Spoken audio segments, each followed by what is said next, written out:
কিরে গাদা কান্দিস কে? আব্বা স্কুলে গেছিলাম, আলমের 3 পোলায় আমারে মারতে ধরিয়া। তুই কি বই মার খেয়েছিস? তুই আগে মারতে পারলি না? আরে 3 ভাই আর আমি একলা, আমি কেমনে মারমু?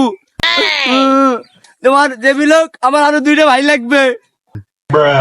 আগে দেওয়া সম্ভব না, আমারও 2-10টা পোলা থাকতো। তুই তো রাইতে ভালো মতন ঘুমাস না। আব্বা ঠিক আছে, আমি তুমি কইলে আমি হারা রাইত ঘুমামু, এরপর আমার 2টা ভাই লাগবে। আগে দেওয়া সম্ভব না, মেশিন গান নষ্ট হয়ে গেছে। আব্বা ওই মেশিনটা লই যাও, সালামের দোকানে দিয়ে ঠিক করমু, যতটা আমার লাগে আমি দিমু, এবার আমার 2টা ভাই লাগবে। মেশিন খানা গেছে তাহার অচল হইয়া ওরে, মেশিন খানা গেছে তাহার